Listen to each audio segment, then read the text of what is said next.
Herzlich willkommen zu deinem Lieblingspodcast, dem Bewohnerfrei-Podcast. Dem Podcast, der sich spannende Menschen anschaut und sich dann genau überlegt, wie die dorthin gekommen sind. Und heute ist es mir eine richtig große Ehre, einen Mann zu interviewen, von dem viele wahrscheinlich schon gehört haben. Er ist nämlich in seiner Branche, wenn man das Branche überhaupt nennen kann, ein richtiger Weltstar. Und hier kommt erstmal die offizielle Anmoderation. Geshe Michael Roach absolvierte die Princeton Universität mit Auszeichnung. Danach studierte er über 25 Jahre die alten Schriften an der renommierten indischen Klosteruniversität Sarah May und er ist der erste US-Amerikaner mit dem Abschluss Geshe, das bedeutet Meister des Buddhismus. I just translated that you are a master in Buddhism. Er hat bei der Gründung und dem Aufbau von Andin International, einem der schnellst wachsenden Unternehmen in New York, das mit einem Umsatz von 250 Millionen Dollar von Warren Buffett gekauft wurde. Oh mein Gott. Er hat mehr als 20 Bücher geschrieben und sein Bestseller ist Der Diamantenschneider. Und darüber sprechen wir auch mit ihm. Und das wurde in 25 Sprachen übersetzt. Seine Seminare begeistern jährlich 25.000 Menschen. I could continue and go on and go on. It's a pleasure having you here. Thank you so much for being in our podcast. Yeah, thank you for inviting me. I'm very grateful, and I've heard about your podcast, and it's very cool and very famous, and it's a big honor to be on your podcast. Thank you so much. If there are people who don't know who you are, let's just imagine you are at a barbecue party at a friend, and somebody sees you there. They have a normal job. They probably heard Buddhism exists, but they don't really know it. And they ask you, hey, what are you doing? How do you respond? Yeah, I fly a lot on airplanes, and people next to me always ask me what I do. And it's a really difficult question to answer. There's almost no answer that takes less than half an hour. But basically, I trained in a Buddhist monastery, as you said, for 25 years. And then my teacher challenged me to apply these rules, these laws of karma and mental seeds to start a business in New York. And I really didn't want to. And but I did what he asked me to. And then it grew very fast to $250 million. And then I wrote a book about it. And that's how I got into training people, because people read the book. I think it's in 30 languages now. And every year I speak to about 30,000 people live around the world in about 20 countries. So when people ask me what I do, I just say management training, so to avoid all the questions. Wow. I have two little children. They are 3 and 5. She just turned 3. Wow. If they ask what Buddhism is, how would you explain it to them? Since I studied Buddhism first at Princeton in a classroom, and my idea of what Buddhism is has changed a lot since then. And I think because my teacher forced me to go and start a business, my opinion of what is Buddhism has changed very radically to include a way of life or some ideas for living your life that everybody can use. And I speak a lot. I just came back from Indonesia, and we spoke to 1,000 Muslim people there. We were in Dubai earlier speaking to some of the royal family and other Muslim people there. We just spoke in the Congress of Mexico. Everyone's very Catholic. Right. We have about 50 groups in Israel. It's all in Jewish people. And I feel like now, that there's a religion of Buddhism, which if your parents were Buddhist, then you follow that. And then there's the ideas of Buddhism that all of us can use. And so I'm sort of more into that nowadays. I feel less of a Buddhist than just helping people be successful in their life and be happy in their life by using these ideas. And oftentimes we're in countries where we're not allowed to mention Buddhism, and we just talk about the ideas. If you break it down, what does it mean to you being? You're a Buddhist, but you're also a teacher, a Geisha of Buddhism. What does it mean to you? We're in a small college that we built several years ago, and we train speakers here from all over the world. And upstairs, we have a department where we sit for 5 or 6 hours at a time, and we translate ancient literature. Sometimes it's 2,000 years old, 2,500 years old. And we work very, very hard. For 31 years, we have gone around the world to save ancient Asian literature and digitalize it. So we've been doing that for over 30 years. We have a huge database of several million pages, and we have a great search program. So upstairs at this building, we have a 20-people team just translating the ancient wisdom. And I feel like it's snow on the Himalaya mountains coming down on the mountains. And then that trickles downstairs in this college to where we train people to go all over the world and teach people the great ideas. So that's a constant evolution. It never stops, it never slows down. For example, when we come to Germany in November, 3rd and 4th of November, we'll be opening a new level of our training, which is called Impossible Anger. And it's about how you can be a business person or how you can be a family person and overcome permanently ever getting upset or ever getting angry at somebody. And that's a new training that has melted down from the Himalaya snows upstairs here, where people are translating ancient books. Right. So I already hear it's very difficult to narrow it down what it really means, because it's thousands of books and there's so much literature. Mm-hmm. In Germany especially, many people mix Buddhism with spirituality, or mm-hmm.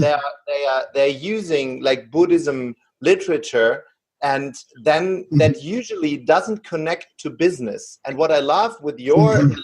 what you did is that you have connected both worlds. Was that difficult for you? In the beginning, it was pretty strange. You know, my teacher, as I said, I was in the monastery for 8 years as a monk. And one day he called me in and said, you have to go start a business in New York. And in a Tibetan monastery, you can't say no to your teacher. It's against all the rules. It's the first rule. But I delayed and delayed and delayed. And then finally he said, you have to go. And I honestly didn't understand why he was asking me to leave and start a business. And I felt very uncomfortable to go. And I remember reaching New York with $7 and no business suit. I had no Western clothes. And I went to a special store where they sell the clothes of dead people. And I got a suit for $5, and I started a business. We started our business with 3 diamonds, and he wanted to force me to try to see that these ideas can help everybody in everything they do. And then I also had a problem with, business often means money, and business revolves around money. And I like the monk's way of life. I don't like owning many things. I find it an obstacle in my life. But he kind of forced me to learn that there's a way to live with a family, to have 2 beautiful small children, and to be a famous podcast host, and to make a good income, and still be a spiritual person. And It was a big breakthrough for me, and I think people all over the world they resonate with this idea that you can be very successful and you can at the same time be spiritual. I remember asking people, do you meditate? And they would say, no, I'm a businessman.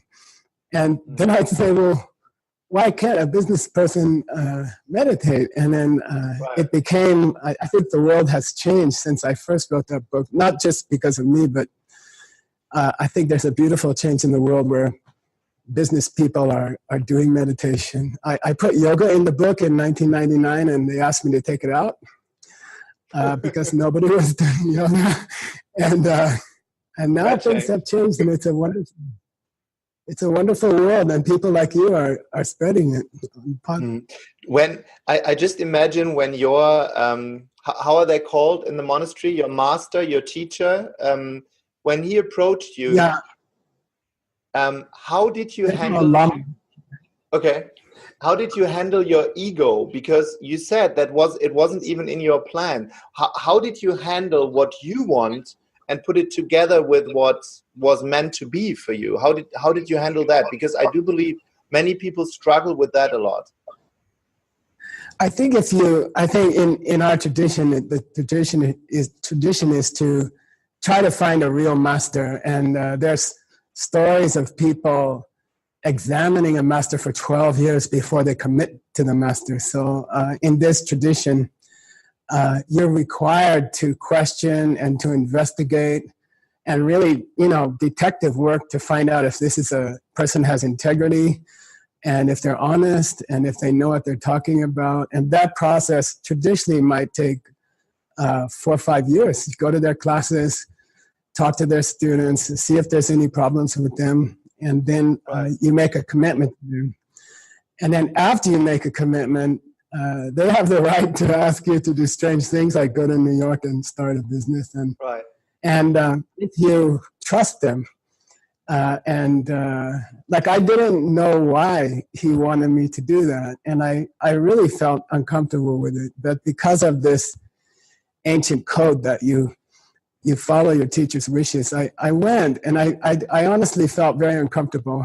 And but now I'm so happy, and maybe it took 10 years later for me to realize what he was trying to do. Right. What interested me a lot is, when did you get your calling to go into Buddhism at the first place? Because I imagine, I read your biography, you grew up as a normal child, and there was preschool, and how was your childhood? How were you framed for beliefs, and when did the switch come, and how? Yeah, I was very active in the Christian church. My mom was very active in the church, and as a child, I sang in the church for, I think, 12 years, and I was an altar boy in a very, very wonderful church in my hometown in Arizona, and we had great priests there, and it was a very beautiful place. And then I went to Princeton, and in my third year at Princeton, my mom got breast cancer, and she was dying. And I had suddenly this breakthrough moment where I realized there wasn't anything in the university that could really help me understand what was happening to my mom. And someone invited me to India to meet the Buddhist masters, and I just, on a whim, I got on the plane and I went to meet them.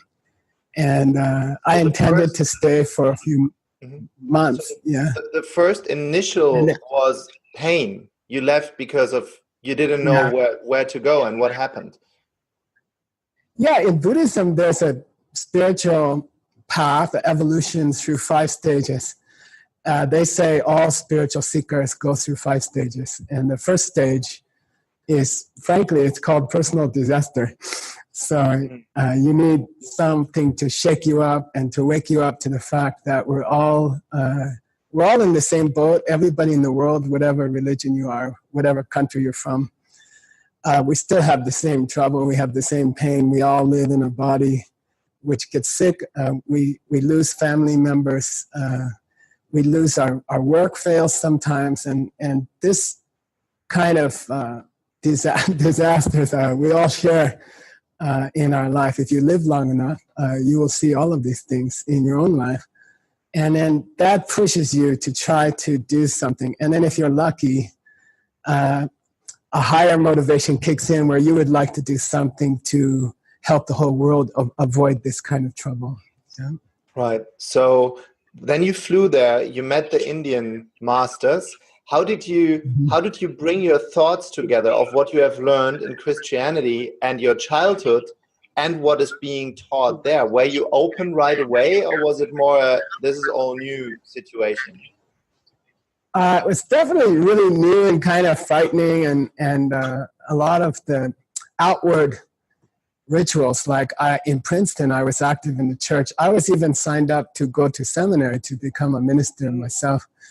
And I was supposed to go within a few months. And I was enjoying this. Princeton has a beautiful cathedral, like some of your cathedrals in Germany. We copied your cathedrals, and we had beautiful music, organ music, and then suddenly I'm in this temple with all bright colors, and people are going, and banging on things. And I thought, I must have made a big mistake. But I think you have to get beyond the outer rituals and go to the ideas. So the ideas are very warm and very welcoming. And the thoughts of Jesus, the teachings of Jesus in the New Testament, they're very, very similar to what Buddha taught. They're almost exactly the same. So I've actually still enjoy going to church. I still go to church maybe once a month, the same church that I grew up in. And I really, really enjoy it. And I feel like I understand Jesus' teaching better than before. Do you remember your first meditation when you meditated? The first meditation. And where's the difference between meditating and praying in your words? Yeah, good question. I do remember the first meditation, and it was very funny. My Lama took me to a very small room and said, "This is going to be your room just temporarily. We don't have other rooms in the monastery right now, and you're new, and you're going to stay here." And I could touch the walls with my hands, and the bed was Tibetan size, which is about half a meter shorter than me. Wow. And I had to curl up on the bed, and then he said, "You meditate. Do you know how to meditate?" And I was very arrogant Princeton boy, and I said, "Yes, I read a book. I understand everything." And he said, "Okay, you meditate on emptiness. And then when you hear the bell ring," he had a bell that he used to ring to call me, and he lived upstairs. He said, "When you hear the bell ring, you run upstairs, and I'll check your meditation." So I was meditating, and I read a book that emptiness means you should close your eyes and everything's black, and you will go into the void. And I was meditating, and I heard the bell ring, and I ran upstairs, and he asked me, "How was your meditation?" I said, "Well, I meditated on the void, on nothing." And then he said, "Kupa." And I said, "What's kupa?" He said, "Stupid. That's stupid." He said, "Go back and try again." This happened 3 times. Second time, I closed my eyes. I tried to think about nothing, because I heard in a meditation book, you're supposed to think about nothing. And then he rang his bell. I went upstairs. He said, "This is my first meditation." He said, "Did you meditate on emptiness?" I said, "Yeah, I try to think about nothing, just the thoughts going through my mind." And then he said, "Shinto kupa," which means very stupid.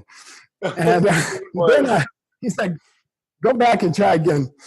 Then I heard this meditation that there's no good, there's no bad, there's no happy, there's no sad. Try to be neutral. Try not to feel good. Try not to feel bad. Just be neutral and stare at the wall, And then he rang his bell. Well, then he said, "Shintanine kupa." He said, "That's a super stupid idea. This is not emptiness." And so I asked him, "Can you tell me what is emptiness in a way that I can use it for the rest of my life? On the first day, can you tell me what is emptiness?" And do you mind, Tobias, 5 minutes? Yes, I would love to know. Okay, well, he got a pen, and he held it in front of me, and he said, "I'm going to ask you questions, and I want you to answer just honestly how you feel, and you're going to learn emptiness on the first day here." And I said, "Oh, yeah, I would love to." And he held up the pen, and he said, "What's this?"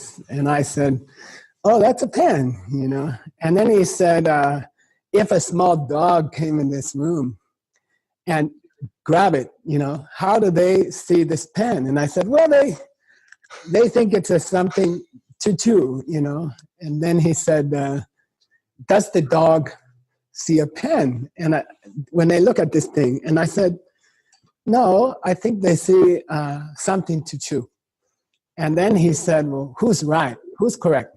And I don't know why he's talking about a pen. He's supposed to be talking about emptiness. And I said, both are correct. The dog can enjoy and a human can write with it. And it's a both at the same time. Then he said, if I leave the pen on the chair and I leave the room and you leave the room and the dog leaves the room and there's nothing in the room anymore, the pen is on the table, this thing is on the table, then at that time, is it a pen or is it something to chew? And then I was a little confused and I said, well, I think it's kind of nothing. At that time, it's kind of nothing. Until somebody comes in, it's just a thing on the table. And he said, very good. He said, that's emptiness. Wow. He said, he said, that's emptiness. Then he said, if the human comes back in the room and looks at this thing, what does it become? And I said, well, I guess it becomes a pen. In that moment that the human looks at it, it becomes a pen. And then he said, yeah. And it wasn't a pen 5 minutes before. And then it became a pen. So then he asked me, so I have to ask you a question. Is the pen coming from you? Or is the pen coming from the pen? You know? And I was thinking about it and I said, well, if the pen comes from itself this way, then the dog will see a pen. So I guess it's coming from me. And then the chewing toy is coming from the dog. And he said, right. That's perfect. So out of emptiness comes things. And then he said, why do you think you see a pen? And then he explained to me that we have seeds in our mind. And the name of those seeds in Sanskrit is karma. And for example, if Tobias needs a pen, and if I give up my pen and I give it to Tobias as my friend, then when I let go of the pen, I create a karma. I create a seed in my mind because I see my hand open. I see the hand open. That's recorded in my mind. And that puts a seed. After a few days, that becomes a seed in my mind.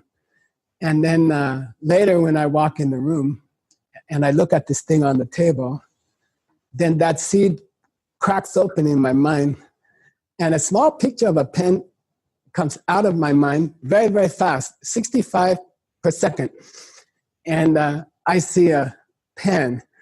So then when I started a business, he said, don't forget the first day in the monastery when I taught you the pen. He said, try to make a business with your seeds, you know, try to make a business this way. And, that's very and then inspiring. Yeah, it's cool. And for the first time, I have a positive understanding of karma, how you explained it right now. Yeah. There's a negative karma when you hurt someone. Like if I lie let's say I don't pay taxes in my business, then actually I'm hurting all the people in Germany. If you know, I'm not paying my share, so someone else has to pay my share, then I'm hurting, I don't know, 80 million people or something. I'm hurting the whole population of Germany. But if I pay a little extra tax on purpose, then the government is very kindly helping me to make karma by distributing that money to every German. In Germany, they would send it back. That we are so precise, they would send it back. If I purposely help my friends in their business, I say once a week, 1 hour for free, help your friends to start their own business or help your friends with something they need in their business, then your business will grow because those seeds multiply in the mind. They say every 24 hours, the seed doubles in power. This is an ancient teaching. So if you do it with understanding, then you can make a $250 million. We doubled every year for every 18 months for 19 years. We doubled the company every 18 months, exactly every 18 months. And it was one of the fastest growing companies in the history of New York. And I think it all came from that pen. It's all because of the pen. You mentioned something very, very interesting when we started the conversation. You said that at the moment there's something happening in the world, that more people are getting more interested in these topics. Like, for example, next year, I will be hosting a spiritual business summit in Germany, because that is something that doesn't exist. It's like the combination of business and spirituality. And why do you think there is this big need that is happening right now? Because also the event that you are hosting in Germany in November, it will be full. I mean, there will be probably a couple of hundreds coming out of this meeting now, but why are people getting more and more interested in that? Is that also karma? It is karma, but I think it's a good karma of all of us. I think, so for about 50,000 years, and Buddhism would say because of some natural defect in the mind, we have felt that competition is the way to get more success. And I think America is very guilty. American business, American philosophy of capitalism is very much a part of this thinking that Coca-Cola must fight with Pepsi-Cola, or Volkswagen must fight with Chevrolet, or, you know, there must be this competition, and then whoever is stronger, whoever has better marketing, they will win. And the goal of business is to fight for a bigger share of a certain market. And that idea of competition is actually based on not understanding the pen. Right. So if the pen comes from seeds in my mind, which I planted there by helping Tobias with his business, then it's, in theory, the economy should grow without stopping, without slowing down. And the only way for me to get more pens is to share more with Tobias, to do more cooperation, to help you be successful. Right. And so the model, I think when we go around the world, and we teach in many, many countries, and it's growing like mushrooms. We even have trouble with, things are growing too fast. And people are so relieved to hear that the way to success is to help the people around you and to support them rather than competing with them. Right. And then business naturally becomes spiritual, because helping other people is the goal of the spiritual life. So if the only way you can make more money is to help Tobias to make more money, then automatically the world becomes spiritual without announcing it. Nobody realizes, but we all got spiritual. Wow. So, how do you what do you think, like, to everyday problems the world has right now? Let's take the pollution of the seas. Like my company, we try to help take the plastic out of the ocean. What is your approach to these things? Because you said it, there's a lot of not good things, Coca-Cola against Pepsi, and there's also the pollution of our planet, which has pretty much never been that bad. How can we unite people to solve that? Or is that also, if we all meditate, it would help? I grew up surfing, and I really enjoy surfing. I'm 65, I still go surfing. And so the ocean is very dear to me. And I was invited to Bali last month by some Indonesian friends to give some talks there about business. And I was looking forward to it because Bali has good surf. And when I got there, I was very disappointed. Just you get into the ocean there, and there are plastic bags floating, not on the surface. They float about half a meter under the surface. And you feel like you're in a bunch of jellyfish or something, and you get scared, and then you realize it's somebody's plastic bags. And I actually felt very sad and very depressed. I didn't have a good time surfing there. And it was kind of really sad. And I thought, well, what can I do about it? And when I was in college, it was during the Vietnam War, and I actually went to jail briefly as protesting against the war. So I thought, in those days I was thinking we have to stand up, we have to make our voice heard, and the way is to go to Washington. We took over the entrance to the White House, and we should do things like this. And I still believe it was a very good thing and a very right thing to do, to stand up and say, I don't want these plastic bags. I can live with cloth bag, and I can bring my cloth bag to the store. But in this system, if the pen thing is correct, then not only my company, but my environment, New York City, is coming partly from my own seeds, from what I do personally. If it's true the pen is coming out of seeds in my mind, then New York City's traffic, New York City's pollution, and plastic bags in the ocean in Bali, in some way, I'm responsible. And in some way, if I change those seeds in my own mind, that will improve. I can improve those things. So it's good to take political action. I still believe that, and I still do it. We're very active in different refugee causes, for example. But at the same time, if I'm more careful not to pollute my environment, my immediate environment, if I don't throw garbage, or I pick up garbage on the street, and I take a moment. Apparently, when you plant a karma in your mind, intention, or how much joy you take, how much pleasure you take, is extremely important. Right. So if I pick up a piece of garbage in Berlin off the street, and I say, I'm doing this for the plastic bags in Bali, and apparently that seed and that intention is extremely powerful. And in addition to designing ships that can pick up plastic bags out of the ocean, which I'm very happy has just come, the first ship is from out. Holland, right? Yeah.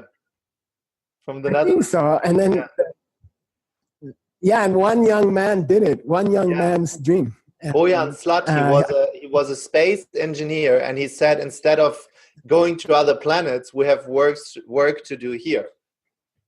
That's how I think it's so good. So in addition to supporting those guys financially, for example, which is another reason to be successful in business, now I have enough money to support things like those ships or things like that. But at the same time, even while I'm making millions of dollars and donating them to help these guys, at the same moment, karma, I must stoop down and pick up the garbage I see on the street. And in my intentions, I have to send it to the ocean. Yeah. Right. Before we talk about the diamond cutter, because that is very, very interesting, I would like to know, how did you handle your anger at the moment when you were in Bali? Because you are also a human being, right? And you went to Bali, you had expectations for a nice surf, and it just didn't happen. How do you handle that?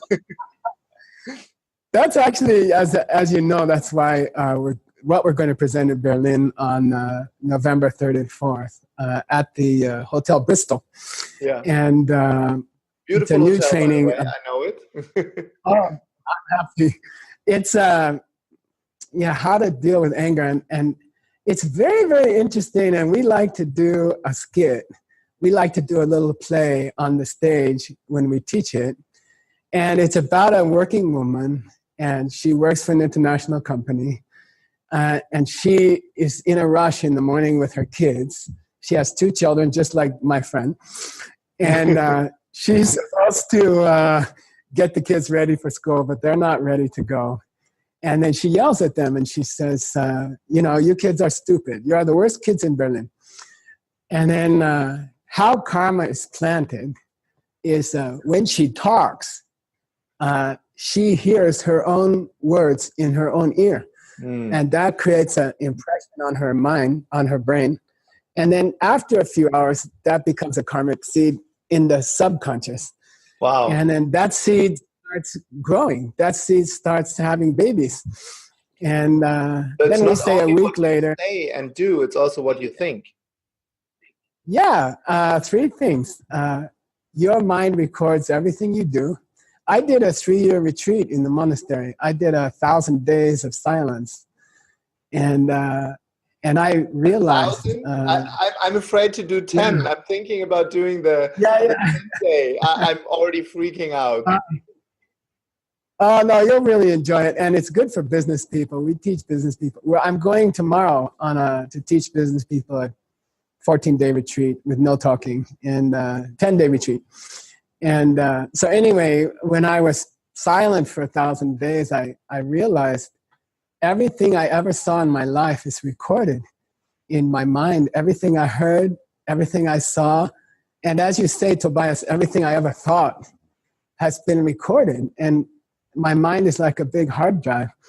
And when you're silent for 3 years, you can play back movies and stuff. You can watch movies in your meditation hut. And so, oh my God, I don't even know anyway, which I would see then. The next day, the next week, the lady comes home and she opens the door to the kitchen and she didn't say anything. And her husband yells at her and says, "You're stupid," you know? And at that moment, we get angry. We feel angry. And we might say, "No, I'm not stupid. You're stupid." And then she will feel very hurt. And she will say, "I didn't do anything. I just walked in the kitchen. And before I said anything, my husband called me stupid." You know. So in this pen theory, she planted seeds last week when she heard herself say the kids are stupid. And now this week, when she opens the kitchen door, the seed opens. Right. It sends out a picture of her husband. Right. And her husband is screaming at her. And if she's been trained at the Bristol Hotel in Berlin on November 3rd and 4th, if she went to those all-day trainings, then maybe she will remember, right. He's yelling at me because I yelled at my kids, you know. Wow. And she will calm down, you know, and she will understand, and she will make a breakthrough of her life in that moment. She will realize that if she says, "No, you're stupid," if she responds again, then she'll plant another seed. And next week, the kids will be bad again. You see? I understand. And then I'm in trouble. I think too much. I'm in trouble. What do I do when the thought comes? Oh, well, you can, you know, if the thought comes to yell at the kids or something, and you use this pen, if this is like a sword against your mind, you know, you are sword fighting with your mind, and you say, wait, we shouldn't say bad things to our children because then the husband will say bad things to me next week, you know, and we say that the understanding cuts the anger. Right. So it doesn't mean the kids weren't bad. The kids were bad. It doesn't mean the husband didn't call you stupid. He did call you stupid. But the way you can prove that the husband is correct is to answer. Wow. Then you really are stupid. It's very funny. That is very, very inspiring. Because I do so many podcast interviews, but this time I'm like, okay. Okay, now I'm in my thoughts, let's come to the diamond cutting, because we have one very big similarity. I just published a book, and a big part of the book is about that we are unpolished diamonds.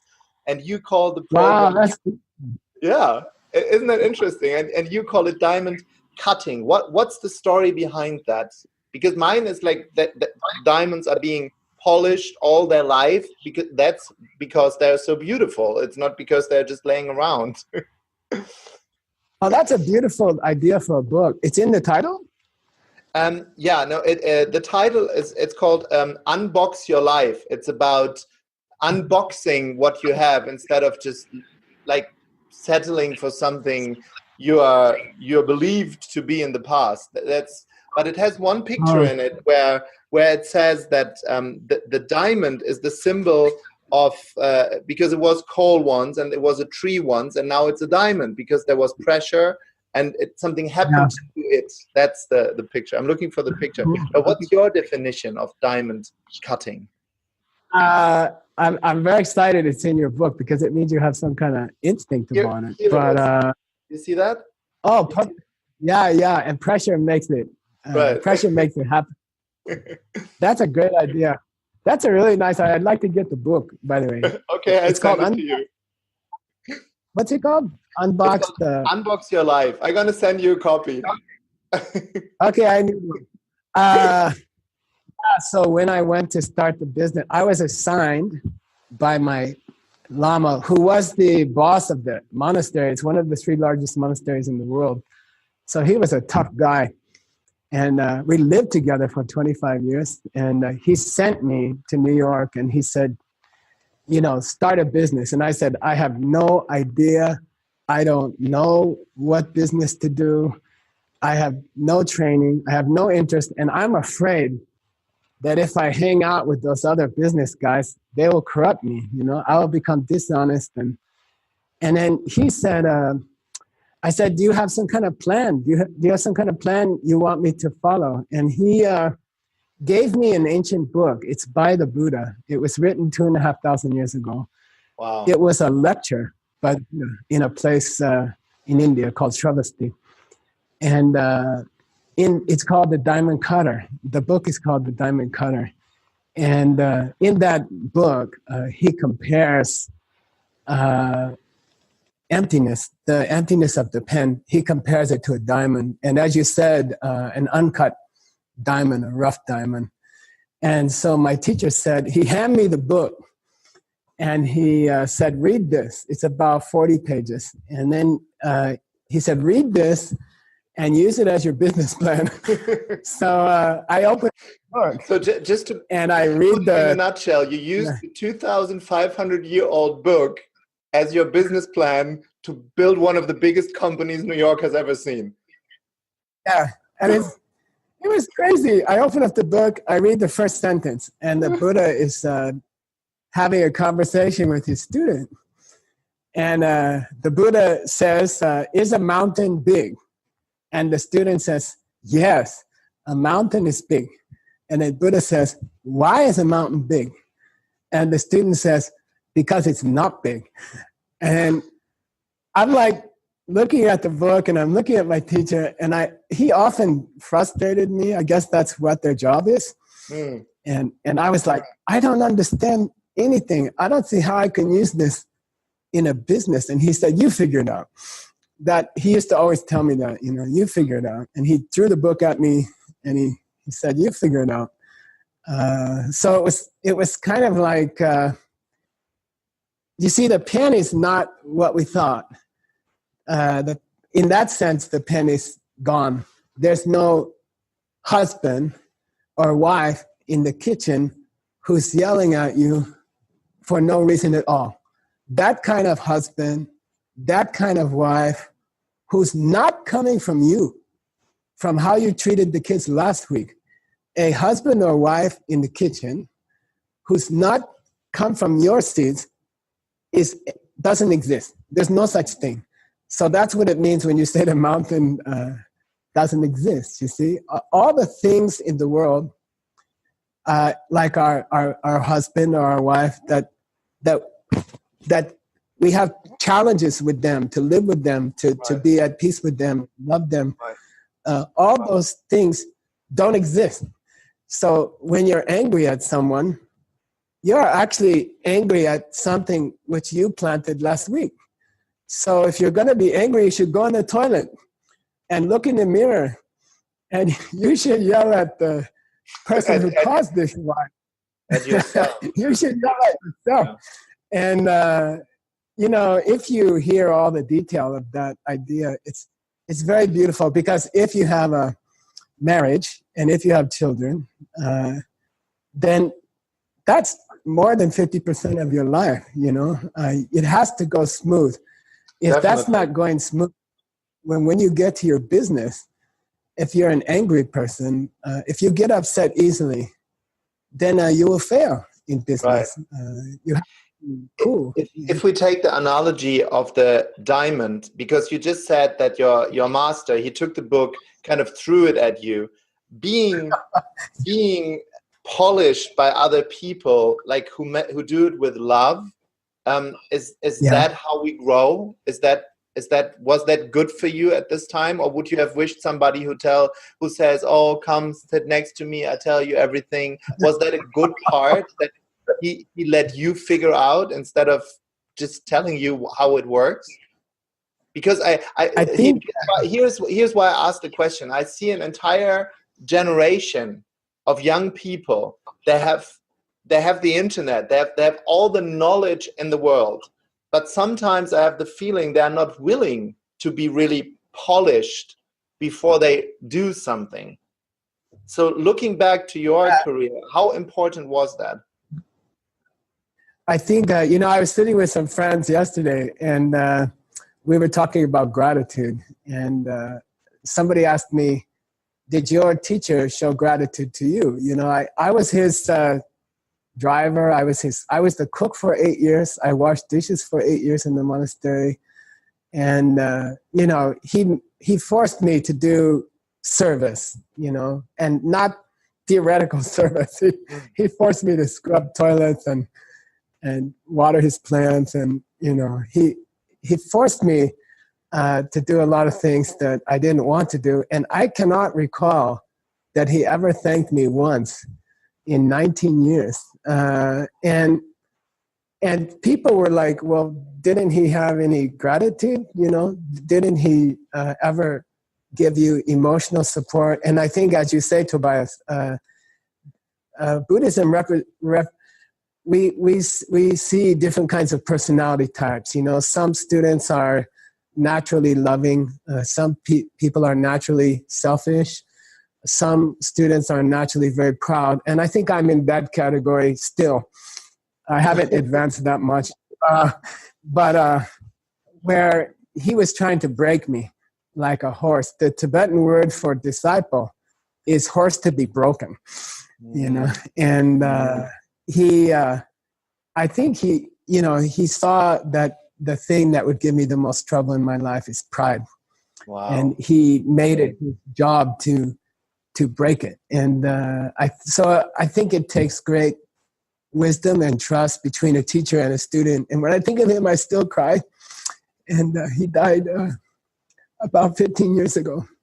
Wow. And I think he really, really loved me enough we call tough love in America.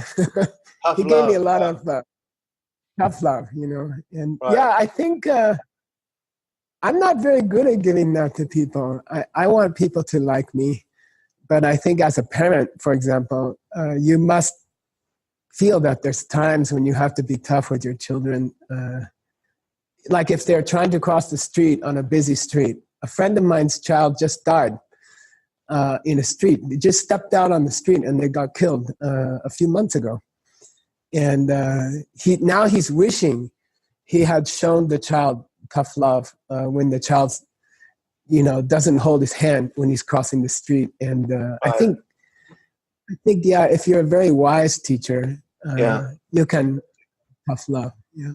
I have so many light bulbs going up because, first of all, I have to be very honest to you. I started meditating only half a year ago. And before half a year ago, I wasn't ready for it. I thought business people don't do that. Exactly what you said. And I opened my channel to that world. And 3 days ago, I went to a friend's house, and they are Baha'i, the Baha'i religion. And they read out of a paper, and it said exactly the same thing. It said that Dienstbarkeit, which is a German word for doing service to others, is the highest thing you can do, because that is almost like praying, even if you clean dishes, but if you do it full heart, then it really works. So you're connecting like a million dots in my mind right now. Okay, but one last question. How important are the people in our surrounding for us and for our success? Because one of my beliefs I have is that if I spend time with the wrong people, so to say, who are always telling me how things are not going to work and are like weights on my shoulders, it's going to be very difficult for me. What do you think about the concept and how do you handle it? A few days ago, we finished a 2-week training here in our small college in Arizona. And it was about addiction, about alcohol addiction, for example. And one of the modules of that training is to talk about the addictive environment. So it involves your friends, your family, the alcohol laws in the country where you live, the social customs around alcohol in the country where you live. And we spent a whole hour and a half talking about the environment of alcoholism. If I have a trouble with alcohol, then if I have a bad environment around me, if I have liquor stores everywhere, if it's a custom for people to drink at dinner or before dinner, if my friends are drinking, if my family's drinking, then it's going to be almost impossible for me to stop drinking. Right. And we discussed the idea of avoidance. Should I try very hard to avoid my environment? Should I not be with my friends? Or should I avoid my family? Should I not drive my car because the liquor stores are in America? You drive into the liquor store. Right. And what we said was, remember the pen. Remember the pen. There it is again. This environment, you created your friends and you created your family. So the answer is, if your environment is not what you want, and if your environment is kind of what we call bad friends, right?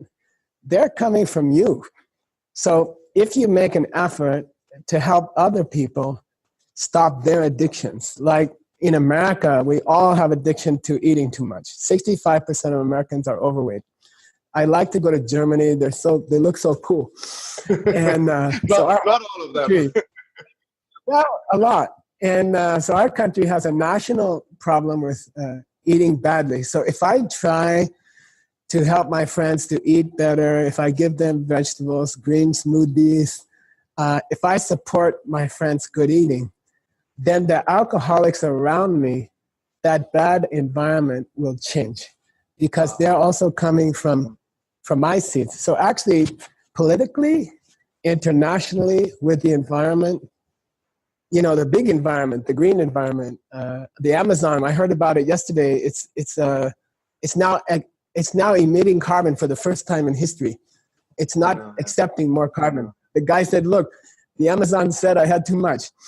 And that's it. That's all I can store of your pollution, And now this year, for the first time, the largest forest in the world is emitting carbon. And so that's all coming from how I behave to my friends and my family. Do I support them getting over their own addictions to food or things like that? And then the environment will change because I changed my seeds. Wow. So in our last minutes, before we talk about the event in Germany really quick, could you give me a number between 1 and 77? Because my community sent me some questions and I can't answer them. I can't ask them all. So you can pick a number. 1 to 77. I like 16. I like 16. 16. All right. Wow. Oh, I mean, that's a big one. Okay. In German, the question is, was war dein prägendstes Erlebnis? It means in English, what was the incident that changed your life the most? You already said part of it with your mother, probably. Yeah, I think it was my mom's death, and it kind of pushed me to question bigger things. And you ask why business people are getting spiritual nowadays. I think it's because we all feel that our death is coming. No matter how successful we are, I believe we should be successful. I believe we should have financial success, personal success, good family, healthy body. But there's evidence all around us that people are dying. Good people are dying. And I think when a death comes close to you, it's a blessing that you can start asking spiritual questions. And if you can combine spirituality with your daily career, then I think that's perfect. Yeah. That's beautiful, yeah. So at the end, short questions, short answers. Money is? A method to help people. Okay. How do you personally grow? Make mistakes and learn. Okay. The sentence that gave me the most. I love you, said by my Lama, at the final moment, it was done. Okay. And the last question, the most beautiful place I've ever been to? My own mind, when I'm having a really super clear meditation. Wow. That was very, very, very, very inspiring to me. Vielen, vielen Dank, dass ihr zugehört habt, auch für diese Folge wieder. Seid so lieb, gebt uns hier eine Bewertung bei iTunes. Für mich war es einer der inspirierendsten Folgen, die ich jemals aufgenommen habe. Ich bin total rot, das kenne ich gar nicht. I got really hot, the energy. I don't know what it is, what you gave to me, but it's pretty good. So, and I can already promise you, I will come to one of your seminars. So I'm very, very inspired. I'd love if you could come to Berlin. That would be very excited to meet you.